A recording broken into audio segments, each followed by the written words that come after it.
Well, I think Bangladesh is rediscovering its Pakistani roots because this is the Pakistani playbook that they are following.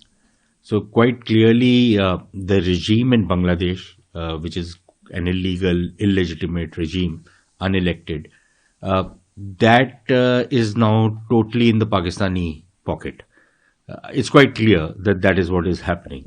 For them to to overreact to a small demonstration by 15, 20 people who obviously felt very strongly about the kind of persecution, not just persecution, it's cross persecution now of minorities. It's much worse uh, of minorities and the brutal killing which are taking place in Bangladesh.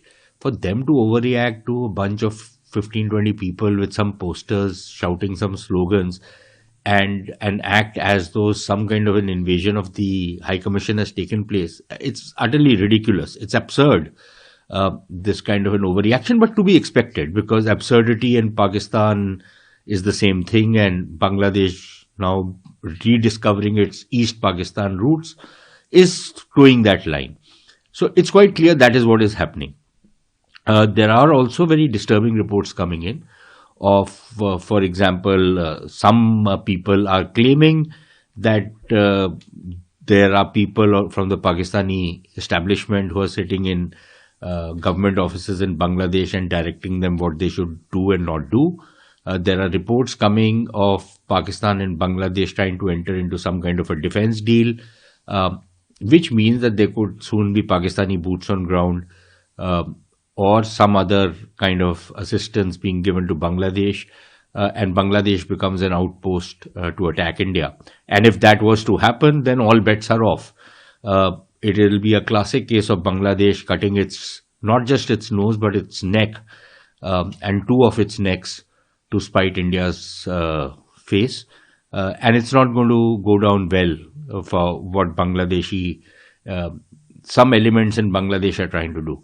I would still imagine there are people of goodwill in Bangladesh, people who understand how important it is for both countries to have good relations, and we did have very good relations.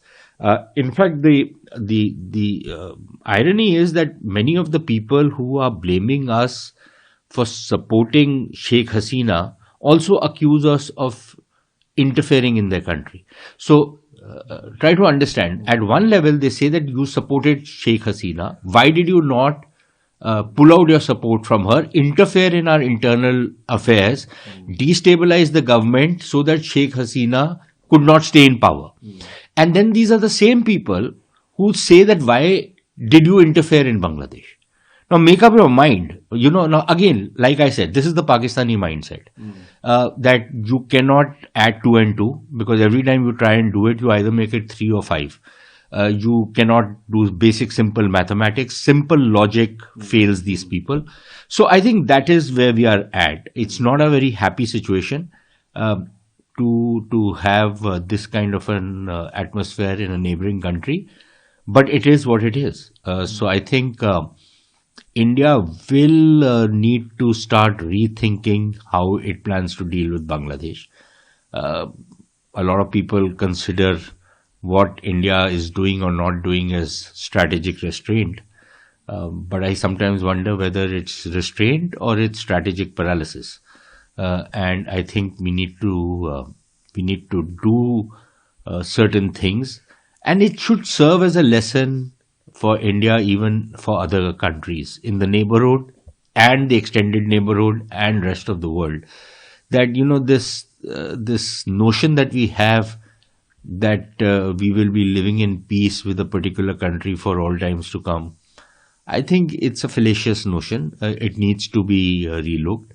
You need to have equities and leverages, very deep knowledge of every country which is critical to India's interest, rather than be, caught like a deer in headlights, which is what seems to have happened to some extent as far as India is concerned.